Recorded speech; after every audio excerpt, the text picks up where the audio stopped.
right, I have a word to say. Ni hao. Ni hao. So happy to be here. Thank you so much, Wise, for inviting us to Shanghai, and so nice to see all of you guys here. It's going to be a ride. Yeah, we're super excited. Let's get going. Thank you. Thank you. 谢谢. Yeah, exactly.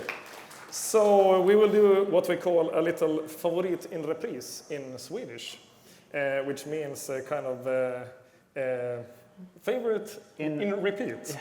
So phones off, lights out, we already turned them off, let's go. Oh, no sound. Good start. Do we have it on? Yeah? Not the right output. Sorry for that. Minor inconvenience.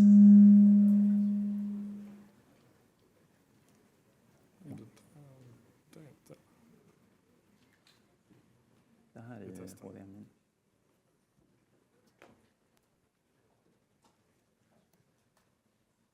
Nope. Whoopsie.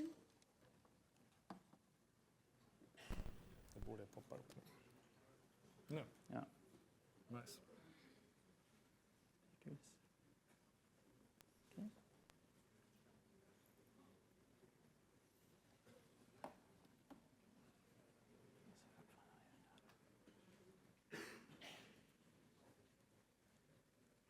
Now.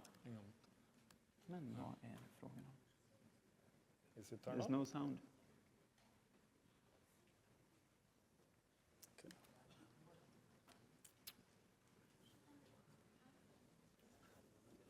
Mm-hmm. 哦，声音线，哎，这个是声音线吗？是的，这个是声音线。You can play just again. So,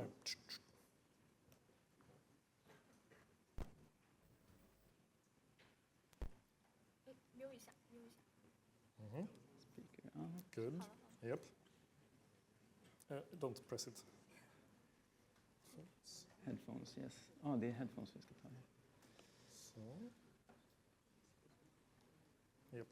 Okay. What the hell is going on?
Yeah.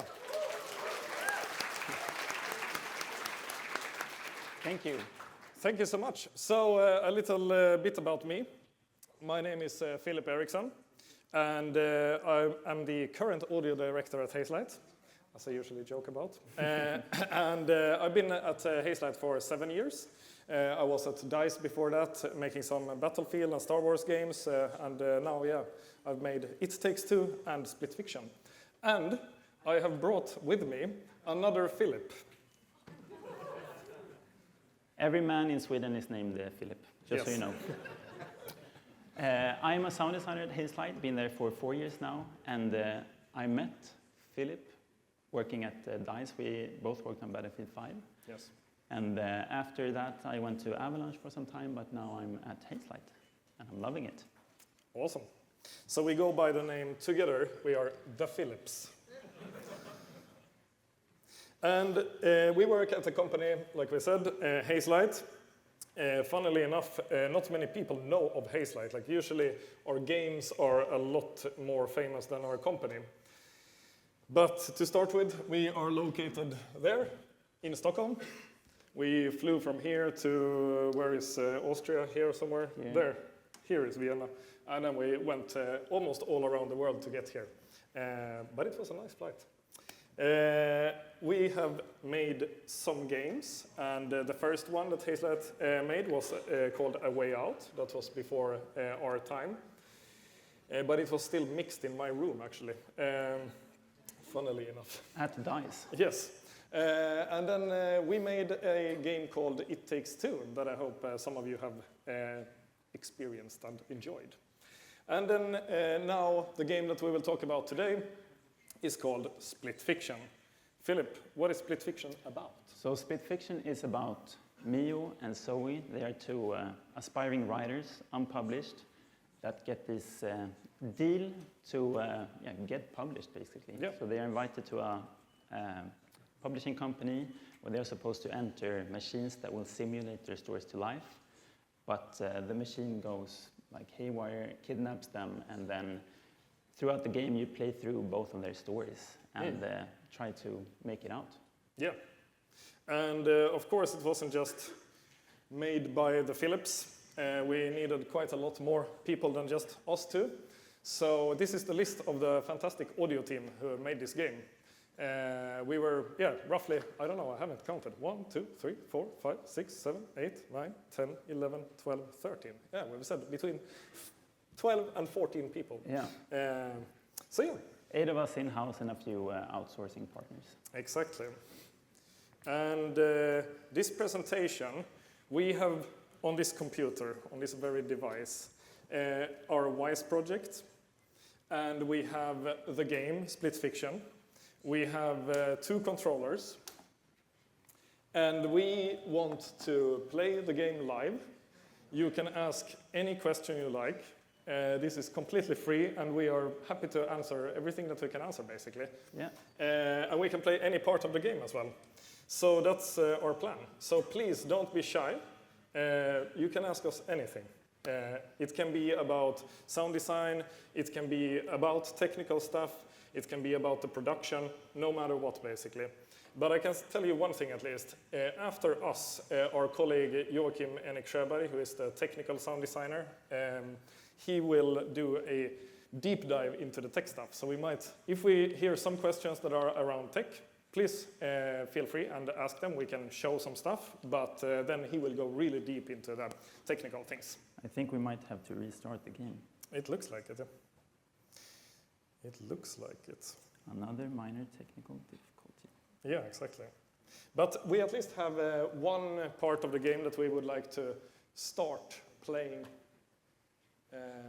just to set the tone.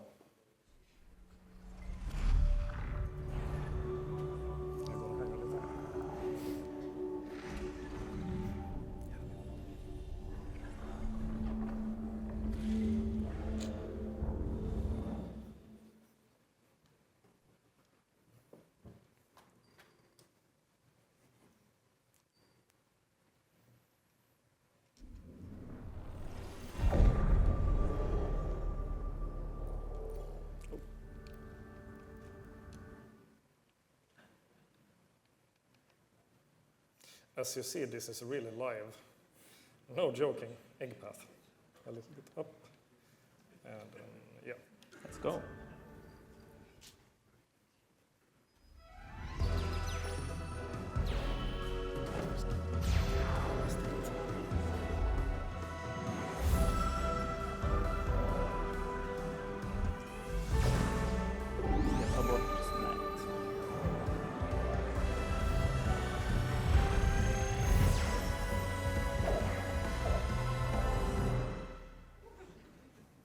Really?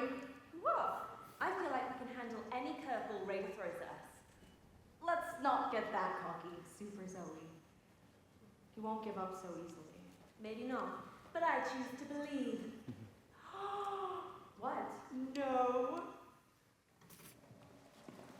So, We're So in we a are live. fallen kingdom of dragons, and we're here to make sure they aren't lost forever. Right. What happened? War. An ancient ancestor to the first dragon family turned on his kin, and the conflict left the world in ruin. Pretty dark premise, Zoe. I like it. Whoa, that's some OG skeleton. All dragons might have fallen, but their spirits linger on.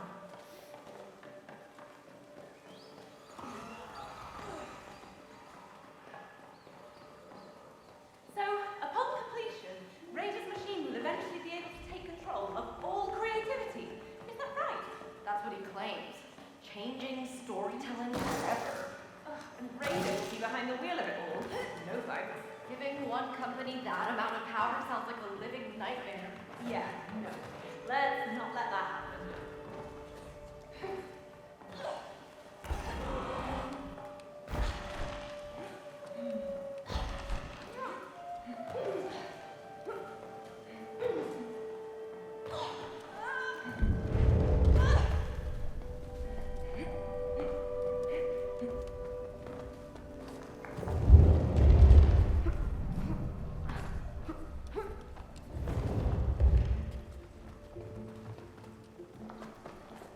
Oh, these eggs are quite useful.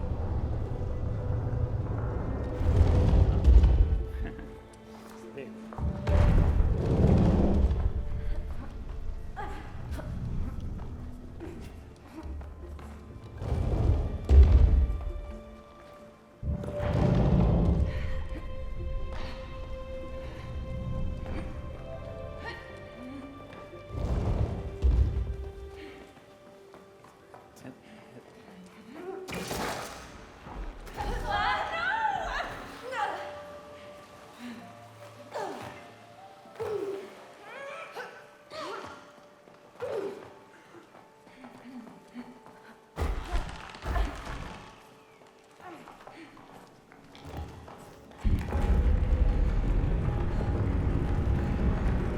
Whoa! What came out of that egg? As legend has it, it's the birthplace of the first primordial dragon mother, millennials ago. Huh. Imagine how much you needed to eat every day.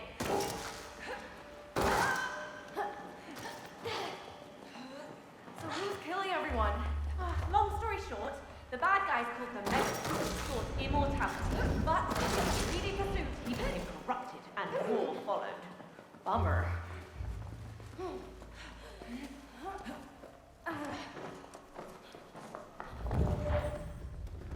So how does this mega what's its face look like?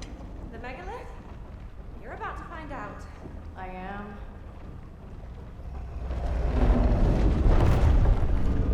There he is. Jesus.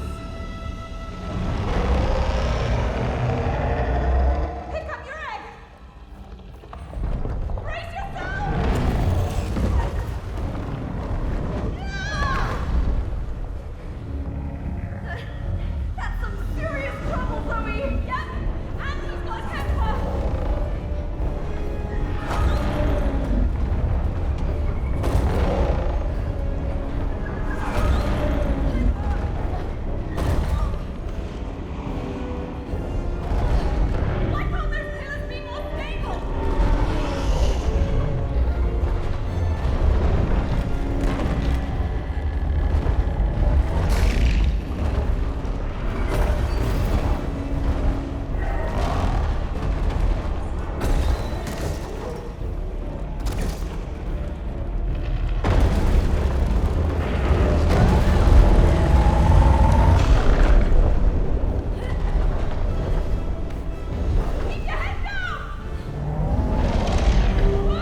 let's stop there.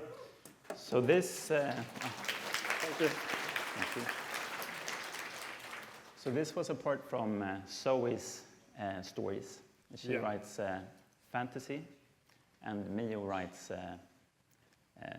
sci-fi. So throughout the game, you like jump in and out of sci-fi gameplay moments and fantasy gameplay moments.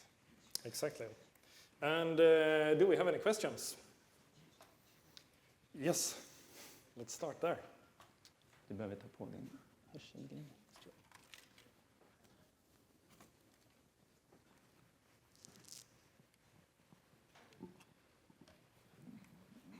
Yeah, first question I want to ask is, I believe at this project, you must have a lot of very interesting testing tools and QE tools.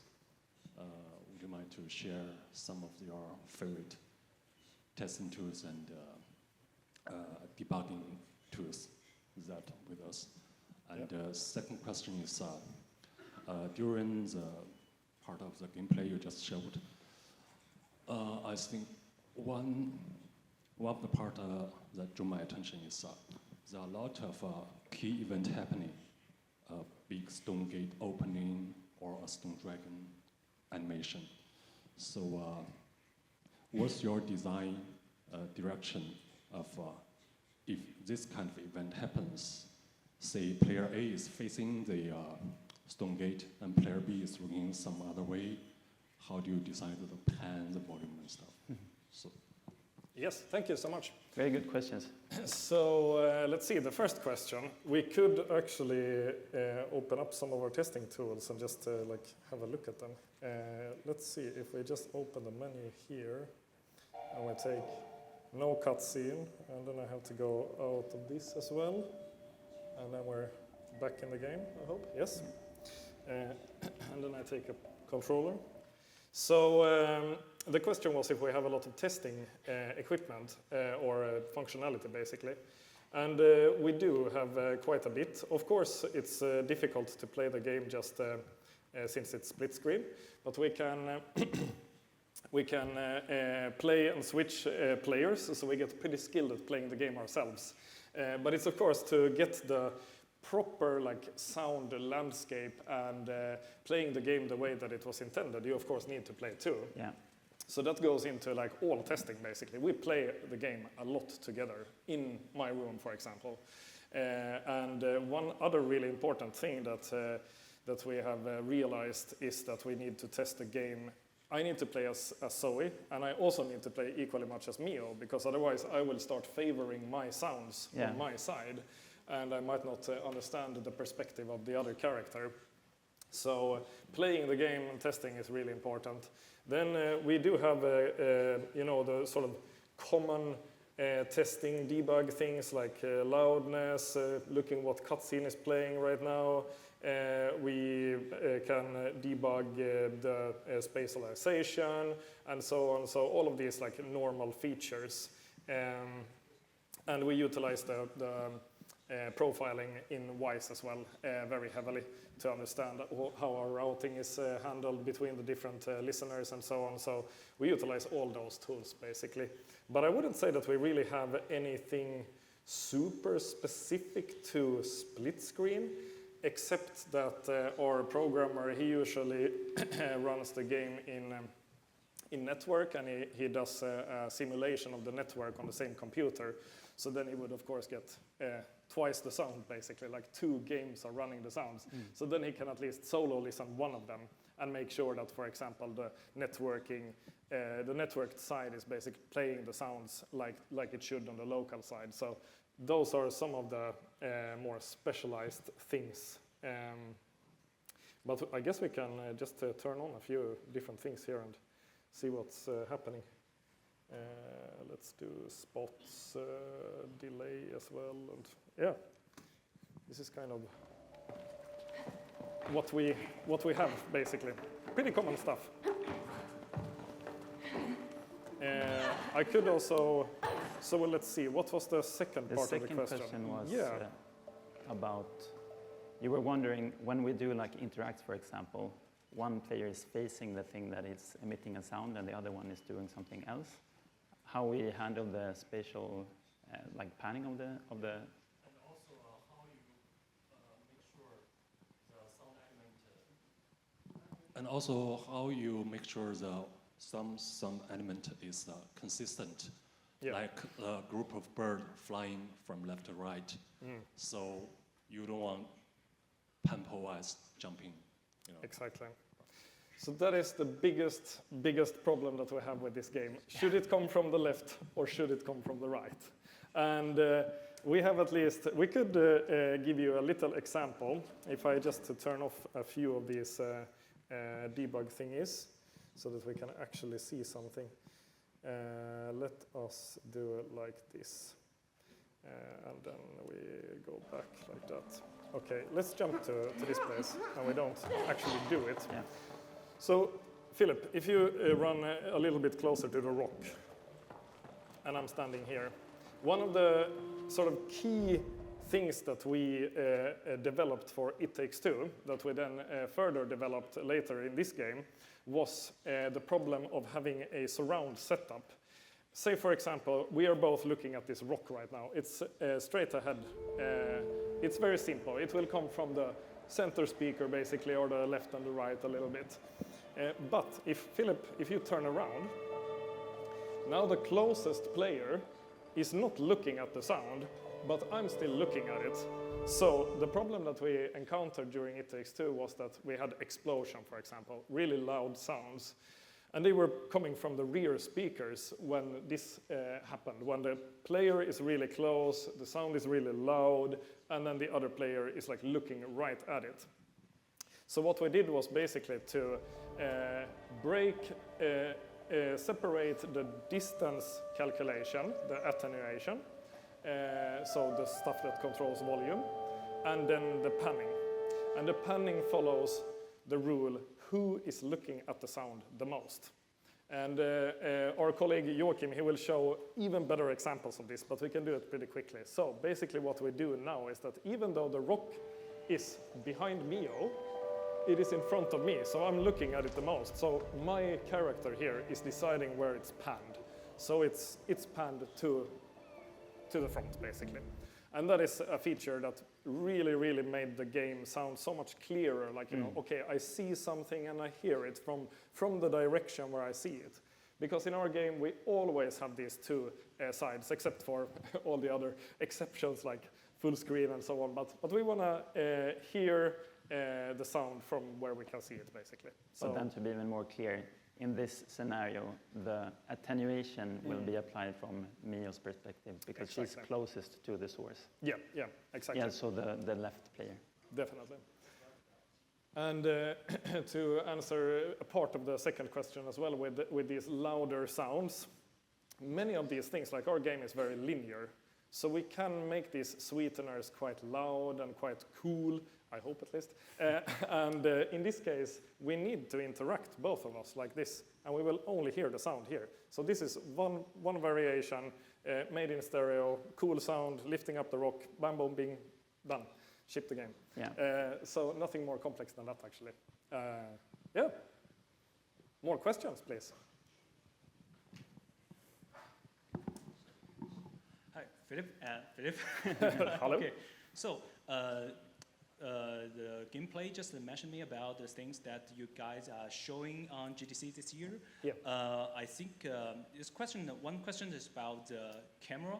The different, actually our games, these games have the very different kind of the angle or the camera's distance. Yep. And I remember there's the thing that Zoe and another characters, they are hanging on the hoop and they're swinging. And it seems like the game which is the Metrovania, like with Metrovania vision, and their voice, character's voice will be affected by the distance and the camera.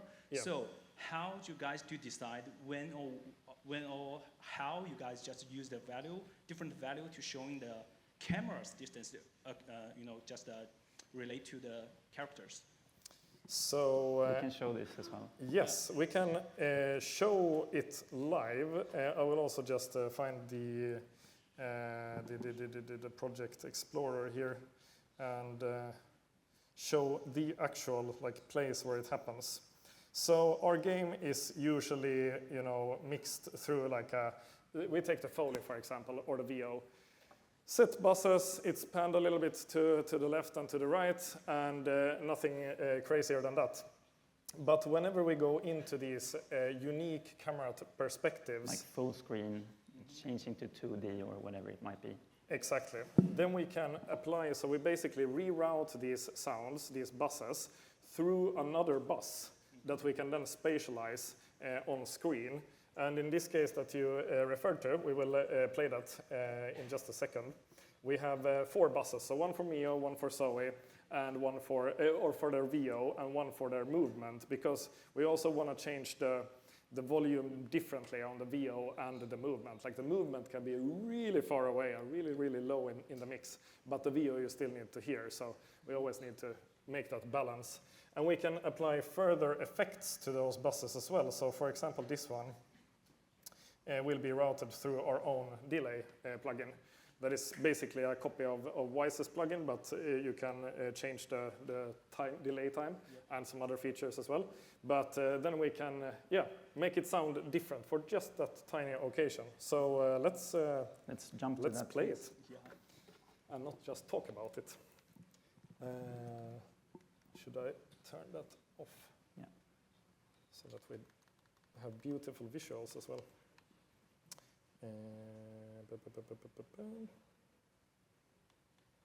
There.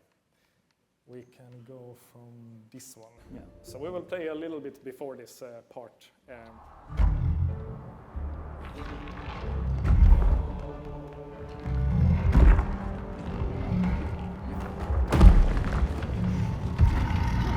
Oops.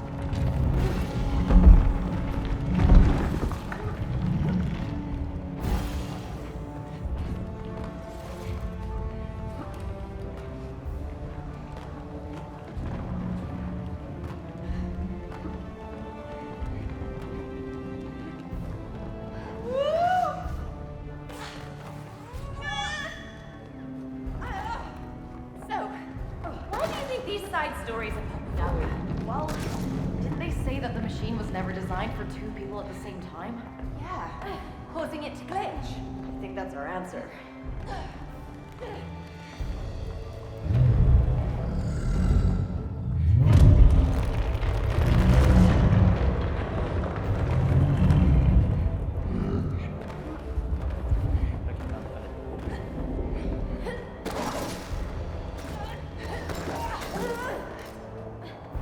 So as you heard just a moment ago, you heard our voices really close. And then when I do this, we apply that effect.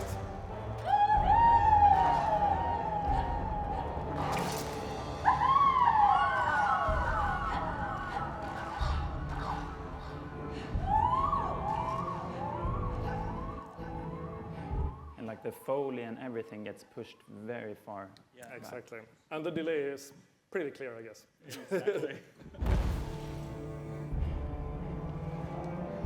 Yeah. So yeah, we have this the ability to basically reroute quite statically panned sounds. And it can be abilities like, I don't know, swords or whatever the players are using, their Foley or their VO.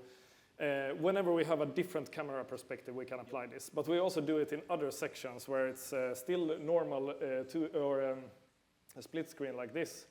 But when the player, for example, have a helmet, so we use it to add, say, for example, radio processing for just certain bits as well. Yeah, kind of simulate the kind of the effect. Yeah, the acoustic effect, right? Yeah, exactly. Okay. And one more question about is the kind of the concept you guys are mentioning GTC, which is the kind of the I think it's a proxy emitter. Yeah. Is that so? What kind of the effect or exactly how it's work I think there's another thing is about everything in this game is 3D, right? So when the player, whatever the distance or something else, you have to decide the kind of the ownership to the listeners, which listeners is the near to the emitters, and decide that the emitters can be heard by the listener. So how do you guys decide, or if the proxy emitters are working in this kind of the position? Yeah, so I guess like the proxy emitters, as in this case, when you were the only player, are you wondering when it's only active for one side of the screen, or? Yeah, exactly. When the distance is apart really far. We can show one thing here at least. If I go back a little bit, hopefully we have the data. Hope so. So we never ever play two sounds, like one sound per listener. We instead route it to Zoe's listener and to Mio's listener. So we play one sound, but we listen to it from two different perspectives, you know. Let's see if we can find when we reroute to that listener. It might be further back. It might be. If we look here, and hopefully we see a reverb. Aux bus. If we try here. No, I can't really find it. But we can use these proxies as applying an effect for a really short while, like rerouting the signal through just a different path, basically. So we could take next question. Okay, thank you so much. We had one there. Over there.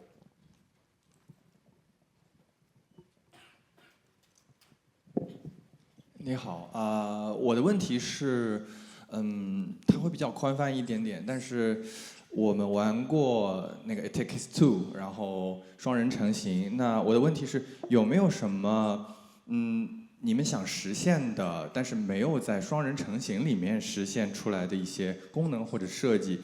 但是在这一座里面，因为这两个游戏它的分屏啊，它的玩法、它的模式会比较像，那有没有之前没有实现的？那在这一次我们实现了，然后你是通过什么样的方式去实现的？它有没有什么在你脑海中第一个可以跳出来的比较有意思的这个设计？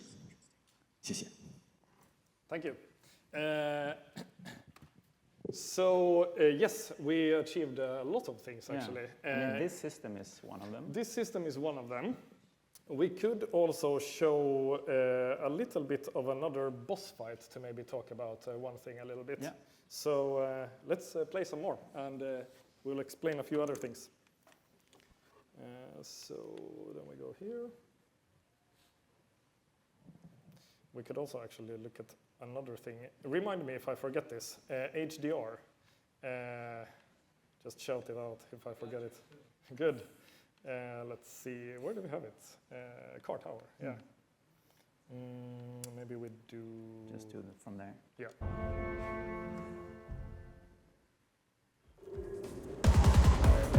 Your meter has officially expired. How do we fight back? Just have some patience. Let's do a crash test.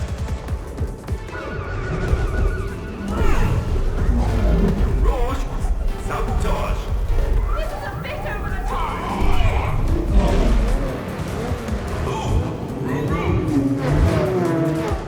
Lens laser.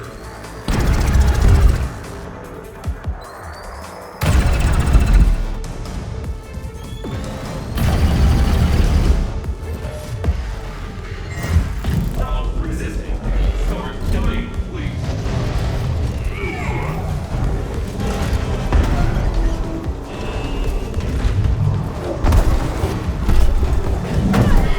My blade hurts.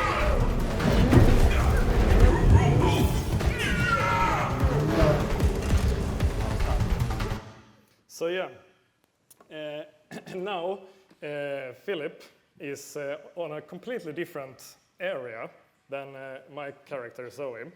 So we needed to find a way where we could still make things spatial, but make them have a little bit more ownership to the left or to the right. And Joachim again will go through this a lot more in depth, but we added a feature or a property. Let me see if I can find the there. And then we can go into a actor mixer of some sort. And then we can go into positioning. We made a thing called, where is it? General settings. No, it's actually not No. here. Oh. That's hilarious. Yeah, it is. It is? Oh yeah, there, exactly. It's because it's not positioned. So let me run and point at it. Spatial panning gain over there. This one. Which basically acts as a, it gets pushed towards my side or Filip's side whenever the other player is outside the attenuation curve, for example. So in this case, with the big ball robot, when Filip's character went up on the body of the ball over there, he's outside the attenuation range of the sounds that are on the normal platform where I am. So whenever that happens, we scale the volume a little bit to his side instead of my side so that we can split the mix even though it's spatial. So we get this spatial direction between front and rear, but we get that slight ownership basically. And we utilize that a lot during these boss fights that are super chaotic, but they still sound good. Like you have your side, I have my side.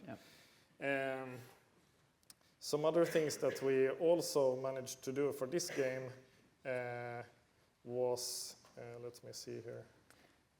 I think we can also... With the spatial panning, how does it affect HDR? It doesn't.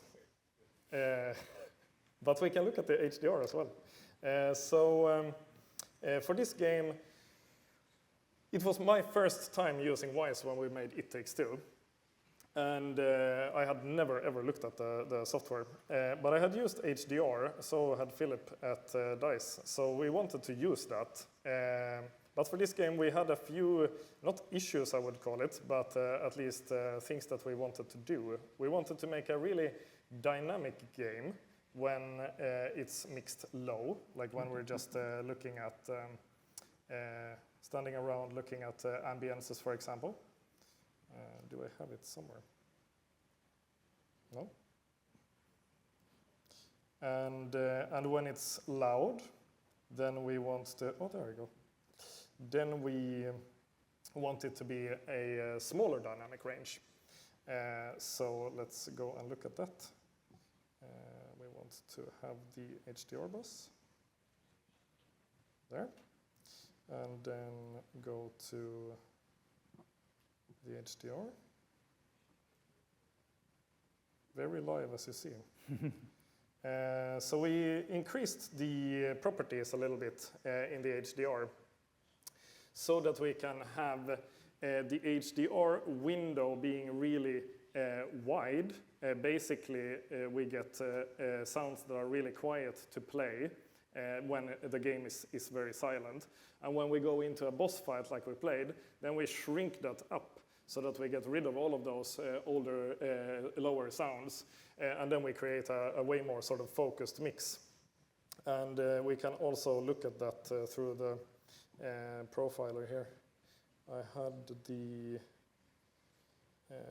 loudness meter, utilities profiler there, voice monitor. So you actually see it. This is where we increase the dynamic range, and then whenever something loud happens, or like a louder section, then we would get rid of that completely. So we actually shrink the size of the window. So that was another thing, like making the game more dynamic when it could be, and less dynamic when it didn't need to be dynamic. And we can also show a slide with sound Yes, definition. that's true. That's That's true. a huge Definitely. chunk of tech that we worked on. Yeah.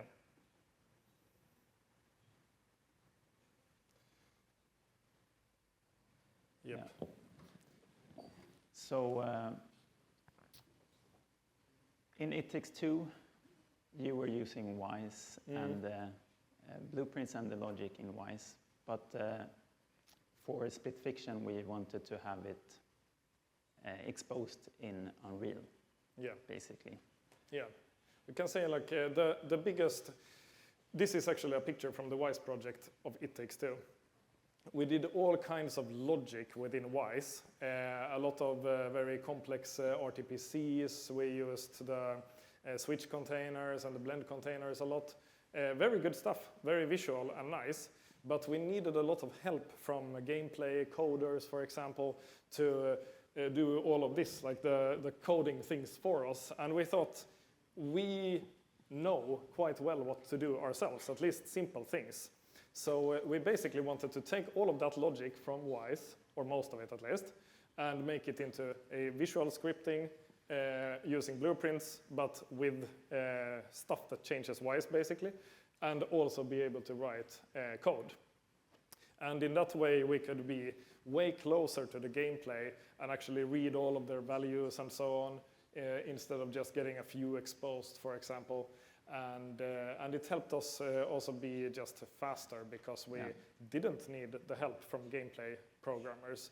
Philip could make a door or a sliding object just straight out of the box. Yeah. So that was a big change actually. And big win. Yeah, definitely.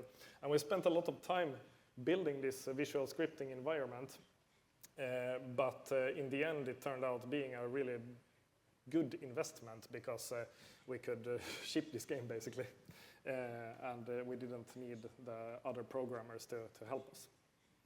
Hope that answers your question. Yeah. Next question. We have a hand over there. Someone waving. In the back and up front here. I used to. There was a lady. Yes, there. Hi, very amazing games you made. Thank you. I have two questions for you. The first one is there are many cinematic things in the game, like cutscenes, and I believe there's just one listener during these scenarios. And how do you make the sound change smoothly between two listeners to one listener? And the second question is about controller.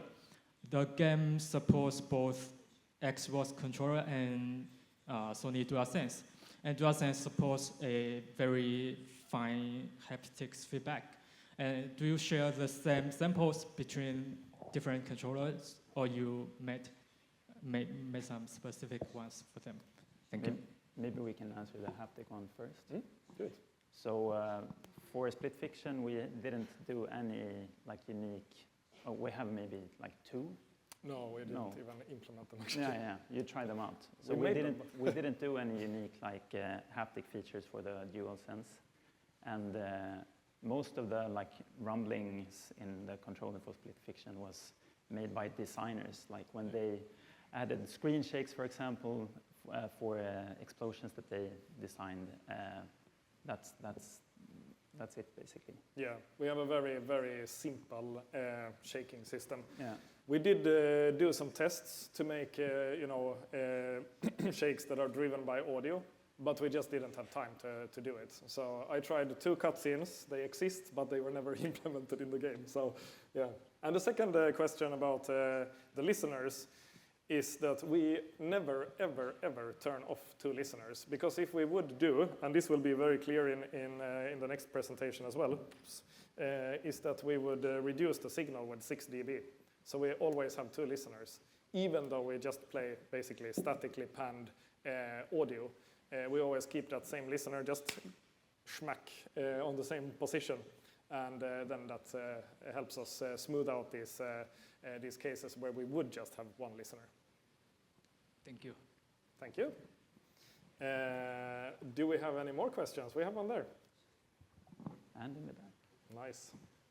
Good. We love questions. Yes. Thank you. 你好，就是我其实有几个问题想问，就是第一个是关于就是空间音频的在分屏处理的时候，如果不好意思要稍等是吗？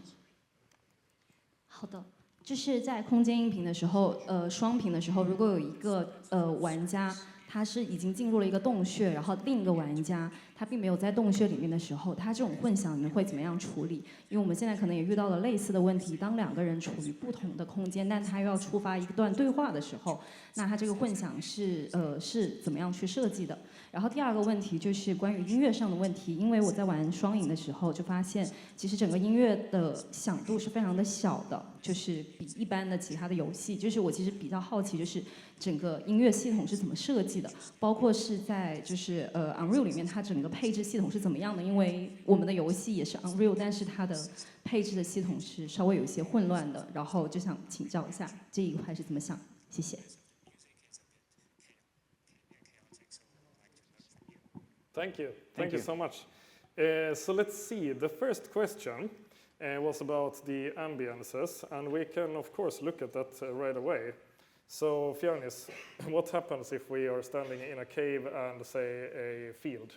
Yeah, this is a fun question. Like when I started working at Hazelight, I had come from a studio where we only had one listener. And it was so confusing for me to begin with. Like I was placing spot sounds in an environment with a unique reverb zone, for example. And I was trying to walk like away from the source to like hear the attenuation change and stuff like that. But I was in debug mode, so I've flown with both of my listeners there. So if you're in the same environment, you won't really and move away with one. The reverb will stay for that source because one player is still in that environment. So whenever you're in a cave, for example, or something, every sound that is emitted from that space will have the reverbs and stuff on it. Yeah, exactly. So we basically decided the reverb is dependent on where the sound is, like where the emitter is. And then we have other things that are dependent on where the listener is. So for example, our runtime delay system, you actually saw those traces that were going when I showed some debug. They are dependent on where the character is, basically. But then the second question with like, yes, we do have different ambiances. Even though our game is pretty linear, we can have one player inside water and one above the water, basically. And then we actually pan the quads a little bit to the left and to the right. So if both players are in the same environment, then we just play them completely statically panned, these quads. But if one player is going out of that zone, then we move it a little bit to that side, and also we can lower it a little bit. So yeah, and we also do that with random spots, for example, these like just small emitters that we spawn when you're within one area. We also push those a little bit to one side. So that's that question. The music question.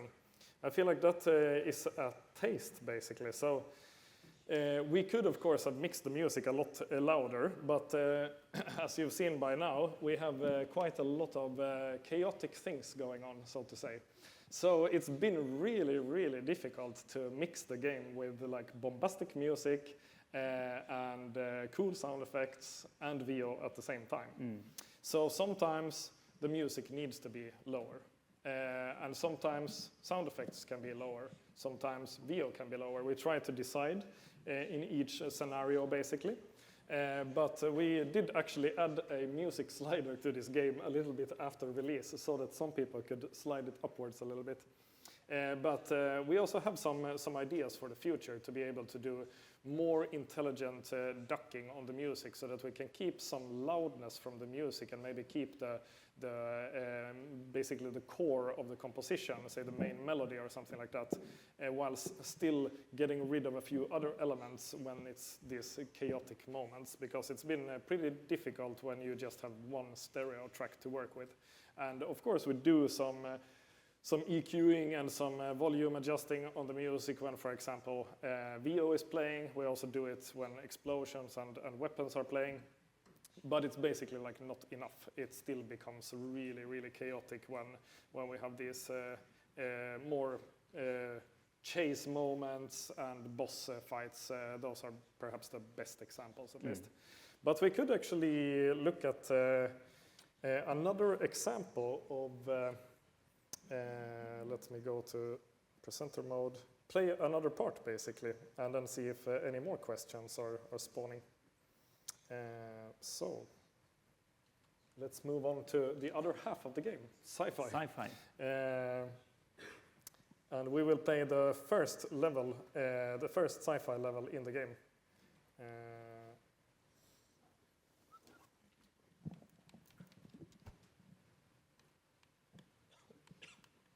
No?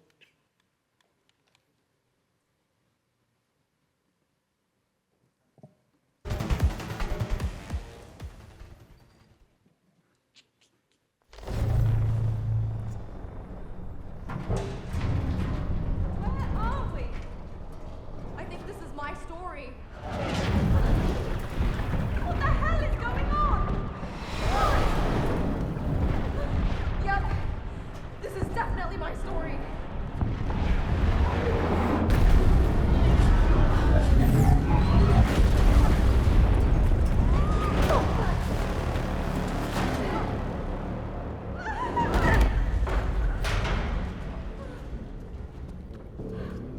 What kind of a crazy story have you written? Listen, I don't want to be here either, okay? I just want to get out. And how do we do that? I don't know. But something... So you have no clue where that glitch might be? All I know is that we're in my story. Had to fall into my simulation. Let's just focus on getting out of here.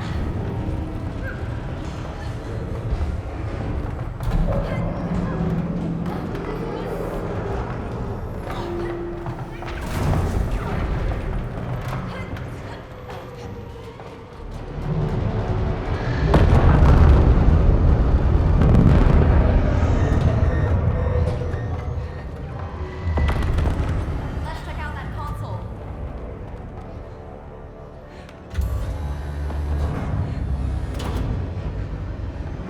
Okay, can you explain the situation, please? We're freedom fighters, reclaiming our home from galactic invaders. No, not this story. In the real world, what happened? I wanted to leave, but they wouldn't let me. Are you sure this isn't just some sort of misunderstanding? Look, I was fighting them when I fell into your simulation. Wait, there was a fight? We've got company. Oh, crap!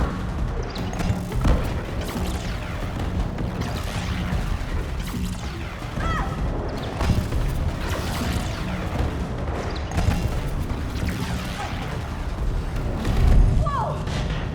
Look out, look out, look out!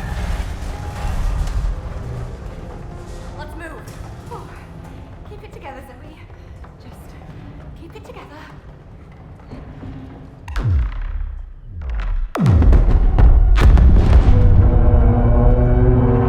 Bloody hell! Now that's a proper ion cannon.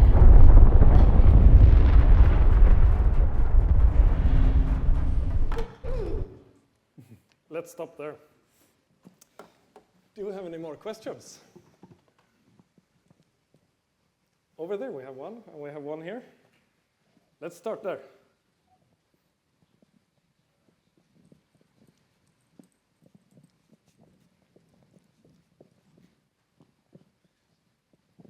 Linksy, how are we on time?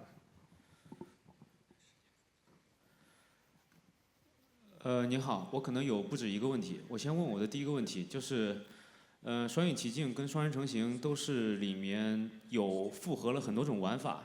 有时候他会拿枪，有时候我们会闯关去推箱子，有时候会变成一些别的东西。那么这个时候里面涉及到很多复杂的玩法的物件，和机制，比如说刚刚的激光，比如说这个会动的桥。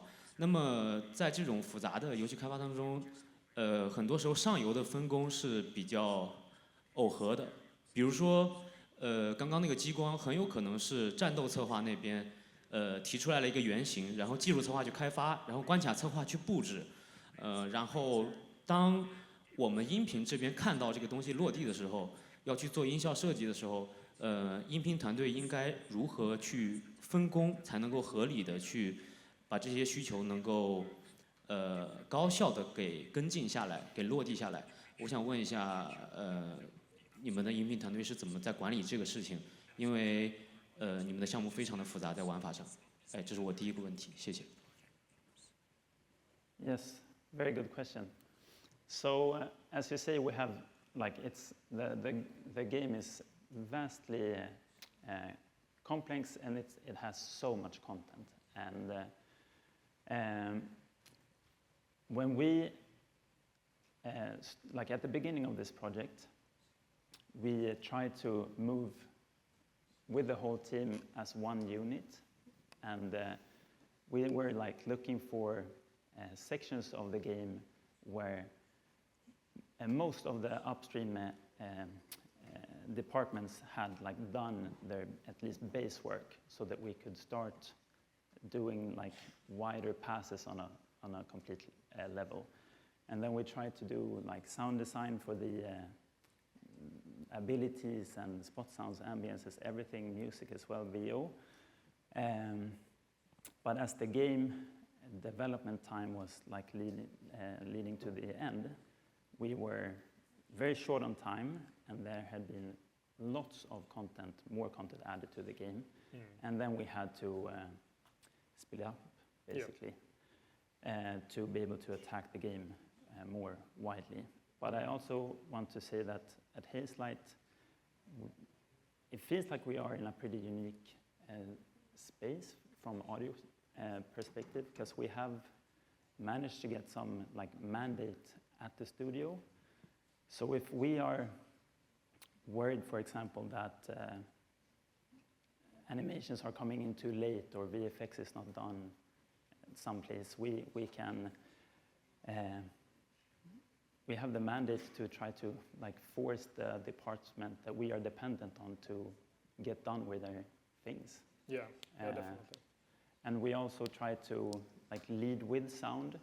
So if we are in a level where we know there's going to be a VFX, for example, of an explosion, but the VFX team has only inputted a temp effect, for example, but we know it's going to be a big moment, then we might start with a sound and make a huge sound explosion that the VFX team then designs their VFX based on, instead of the opposite. Yeah, exactly. I also just wanted to add, as Philip said, we try to work as one group because we feel like it makes the quality a little bit better, since we can do ambiences, we can make the game mechanics for that specific part, but we can also make the music and all of the elements, so we can pre-mix it after we're done with that sprint. And then after that, move on to the next. And then we keep, the game is sounding really good, but of course with a lot of different holes and empty spaces. But at least it's okay, the first level, the first half sounds really good. The second half of the second level sounds really good. And then we can, just go around and fix these empty spaces during the production. But also the other question was around the enormous amount of content. And yes, we feel that too. One thing is that we were a bigger audio team than we were at It Takes Two, for example, because this game has quite a lot of more complex design and mechanics. But we also split the sound team up. At least this was towards the very end of the production. So me and Joachim, for example, the two first names here, we did quite a lot of the boss fights and some parts that just needed work, basically, whilst Philip and Gustav and Sebastian, they took care of these, the Giants level, for example, we called them side glitches. So they took care of all of those instead, and it was 1 week, you got 1 week to do this one, you got 1 week to do the next one, the next one. And then also Josh down here, he needed to work very dedicated. He was very dedicated on the side interactions, all these, press a button and spin the table or whatever.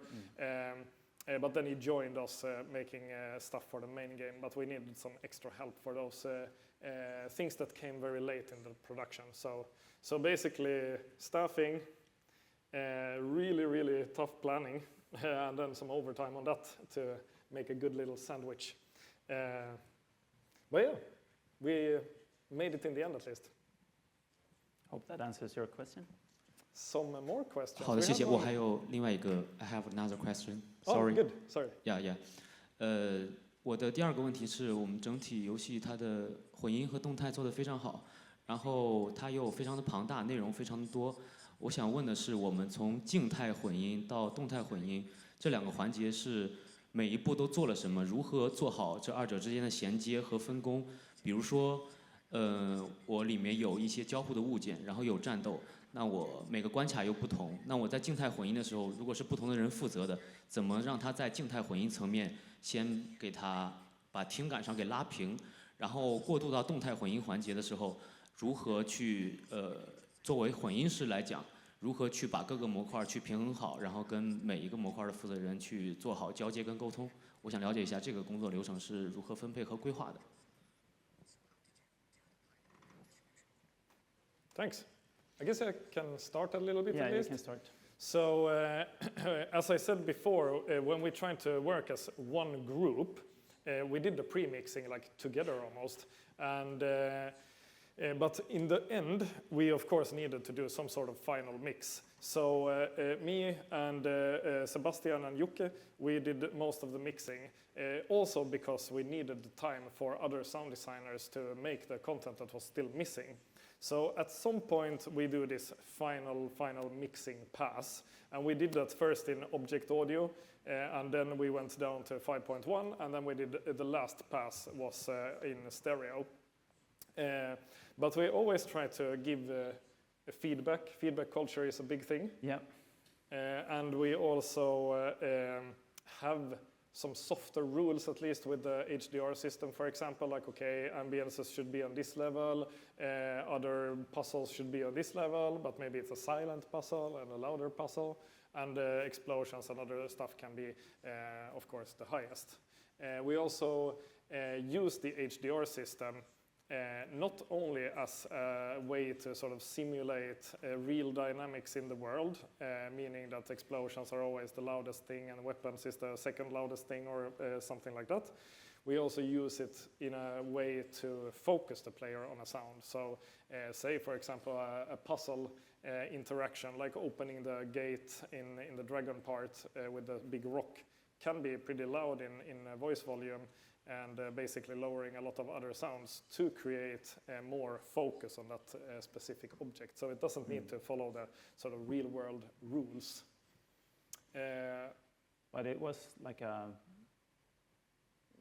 combined effort, I guess, amongst the whole team. So even though at the end, when you were doing like the final mix with Sebastian and Jocke, I mean, all of us other that were still working on content for the game, as you said, we had to put a lot of effort in making the pre-mix good, so that your effort when those levels were done would be as smooth as possible. Exactly. And also we do feedback a lot. So say that Philip is making a sound, then he will show it to me, and we go through stuff and just make sure that everything looks good and sounds good, and he does the same for me. So we all feedback on each other's work, and that also helps us, like, okay, maybe it should be a little bit lower or a little bit higher. And also, as you mentioned, in the final part of the game production, I at least believe that getting as many hours possible to play the game makes the most sense. So what some of the guys was doing really late was to just play network, play with headphones, play in stereo, play on Xbox, play on PS5, play in all ways possible, and then write down like, oh, this was a little bit loud for us, this was a little bit loud for me, this was a little bit low, this was that, and then compiling that list so that at least the mixing decisions, like the final decisions, could go through my room, but we fetched feedback from all places, basically. So it's not like it's just me deciding on the mix. We gather feedback and want to test the game as much as possible, since it's not a fully linear experience. And then you had a question also about the vast amounts of content that we had and how we managed that, right? Yeah. Yeah. Yeah, so if I go into that, we also, like we had to plan really hard to be able to make all the sounds that we needed. And at some point we were like pretty afraid that we would have levels, like whole levels, that would perhaps be even silent or maybe just have music in them because we were so pressed on time. So then we had to be like, make really tough decisions on priorities for us within the audio team, like how can we manage to make sounds for everything? And we consorted to try to, in like cases where it was possible to reuse assets that we had already made for the game. So for example, if I was working on a level where maybe I needed a loop of a cogwheel mechanic, for example, and we had made a sound for a cogwheel mechanic in another level, I could just grab that same loop, perhaps EQ it a bit slightly different, and then just use that one instead of having to go through the whole process of like designing a new sound from the start and like opening the DAW and stuff like that. And that also helped. And in some cases as well, we had decided on like, oh, we can't have many variations for this this thing. Maybe it's just like 2, and we make it sound less repetitive by playing with like pitch variations and makeup gain and stuff like that instead. Yeah, we need to take some shortcuts and Yeah. and also limit the luxury a little bit. Yeah. Yeah, let's play some more stuff if you want to. We could actually do the A and B thing. Yes. So let me just go through here and then. So we want you to decide, should we play level A or level B? If you like big explosions, then you raise your hand for the level A. And if you like, I don't know, just fast-paced fun moments, then we play the letter B. So who votes for the level A? Okay, many explosion lovers in this crowd. And who votes for the level B? Oh my goodness. Level B it is. Level B it is. Hell yeah. Thank you so much. Vi behöver gå till presentationen också. Ja, just det.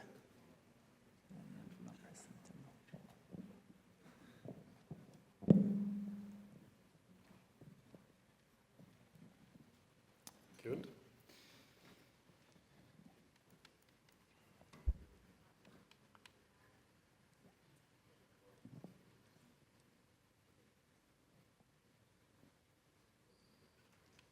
Get ready for a ride.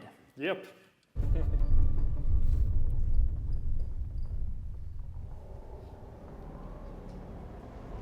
Okay, Zoe, this idea is inspired by video games I played growing up.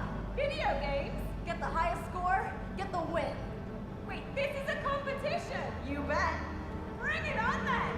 3, 2, 1, go!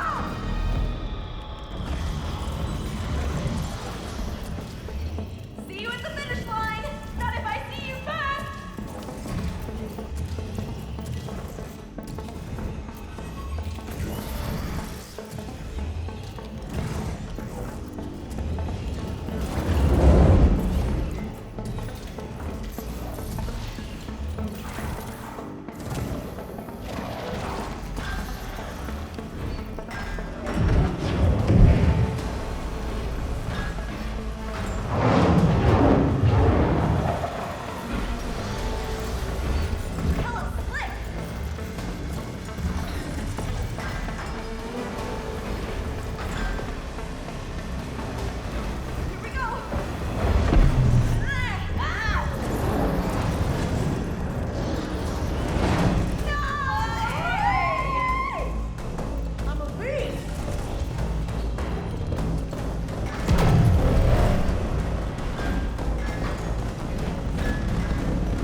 well played.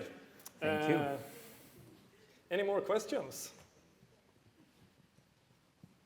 I will just change to the PowerPoint.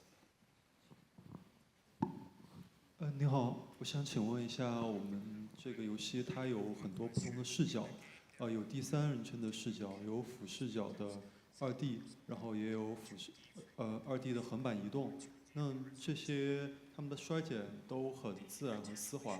我想问的是，在不同的游戏中，一般他们都会用不同的衰减，你们是怎么样在同一个游戏中让他们不同类型的游戏听起来衰减都很自然，并且过渡很丝滑的？谢谢。So that ties back to the like tech solution that we talked about before with the proxy emitters. So when we have the camera transitions from the normal split screen to the top-down camera or the 2D section, then we reroute all the sounds that you hear to a proxy emitter, and there we can do more processing, basically. We could also just add that we, very, very similar to the mixing states that you have in Wwise, we also use them, but we have opted to put them on the Unreal side as well, just to be able to tie them a little bit better to the gameplay yet again. And so we use that too. Like say, for example, we go into one of those slow-mo moments that you had in this level that we just played. We use these states to basically, in that place at least, do some filtering and maybe also pitch sounds down, make this sound like a slow-mo moment basically, even though it's completely interactive. So it's not just these proxy buses that we use. We also use other mixing tools to help us. Yeah. Yes.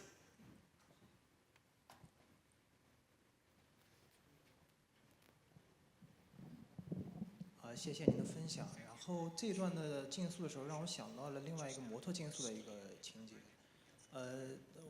具体在玩的时候，我当时发现就是其实一个玩家已经到达那个 BOSS 场地之后，那我另外一个搭档可能他的这个开车技术没那么好，他还在很远的一个流程里面在不断的死，一直过不来。但这段的音乐它其实是一直处于这段在激烈战斗当中的，所以说。然后作为我的话，就在这个 BOSS 的场地就很尴尬，什么都做不了，所以我想问一下，就是你们在这个音乐的取舍方面，是不是有一套严格的优先级，在什么情况下取哪些，这是怎么考虑的？然后可以做到折中的两边都觉得不是很突兀这样子。So we do most of our music is. Dependent on both players or where the game wants you to be. It would be, we have played a little bit with that to make separate music for each sides, but it's something that we have only done in one case, I think. Yeah. And because it would be very, very difficult to have, for example, fantasy music on one side and then sci-fi music on the other side. But we make our music in a very linear way, so we make it in a lot of one-shots, like starting segments, one-shot stingers, and those stingers might also be pretty long. So in some of these chase sections, if you die, at least we seek into the one-shot music segment, so that you don't get to the repetition every time, and it starts from the track beginning, basically. Mm. But in some places, yeah, if you're playing with someone who happens to die a lot and you get really far away, then we at least haven't done anything special for that. But we basically take most of the cases, we do either the person or the player who gets to the next segment the first, then we change the music, or sometimes we wait for the other player and do it when both of the players are in the same area. Since in this motorcycle example, you were still at least in that segment, and then we transition to the boss music afterwards. So yeah, tricky to at least make two different music experiences played out on one screen. And I guess in the specific scenario that you mentioned, like the player that is dying is still in that like hectic scenario where you need to race with the bike. So yeah, and that's the answer. Any more questions? Okay, it's the final question.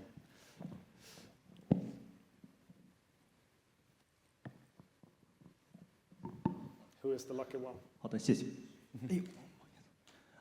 请问游戏里面的刚才看到的这一份的一个视觉效果和上一份里面其实都有一部分是有一些非常大动态的一个爆炸和一些impact 类的一些音效表现，这些声音的设计思路以及它的在我们现在最终看到的这个实际效果里面，它能够表现出非常大的一个这个 peak 值相关的一些设计。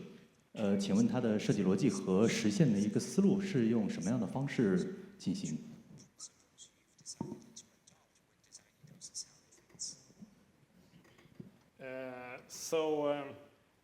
Filip is Mr. Explosives at Hazelight, so he's the best person to answer this. So I can at least say that one thing that we tried to do with this game was to make a really different sounding game when you're in fantasy and versus when you're in sci-fi. So I made a lot of explosion sounds pretty early for this game since I knew that we were going to have a lot of explosions. So I could spend quite a lot of time on making some softer, like more flamey explosions for fantasy, and some really snappy, like more lasery, punchy stuff for sci-fi. But we also tend to make a lot of stuff. For example, this skiing part, we make many like sweeteners. Like we basically fake stuff all the time, since you will only be able to play it in one way. So say for example those jet planes that were flying past, that's all fake. Nothing is playing from the actual planes. It's just a one shot. That's good. And then also with some of those explosions that we saw, they are also just fake. Of course we make them, but it's not played from an explosion system per se. And in some cases it's not even like specialized in the world, because we know it happens in a specific moment, so we can design a really good sounding explosion in our DAWs and just play it. Yeah, exactly. But one other thing that we also wanted to do was to not overuse the trope with like the disperser plugin and making those like really type sounding explosions. We wanted them to be a little bit more realistic. Of course, stylistic for sci-fi, with some more lasery elements and stuff like that, but maybe make them a little bit more aggressive instead of synthy. And like I said, for fantasy, more flamey, slower, warmer, and less attack in them. To then instead use this new trailer trope with like these dispersed explosions in this place, in the white space, so that we could use it more as a flavor and a color. So yeah, that's at least on the sort of creative part of making the explosions fit each section. We wanted them to be like raw and aggressive for sci-fi, and then use the trailers here. And I think that was it for us. Nice. Okay. So I will change to the last slide. It's a little bit slow. Add us on LinkedIn, and or otherwise write us an email or something. And also, please ask any question you would like to ask out here in the corridor. And also maybe beers later. What do you say? Good. Thank you. Thank you so much. Cheers. 好的，谢谢我们两位飞利浦。然后，接下来我们大概有个10分钟的紧凑的休息时间。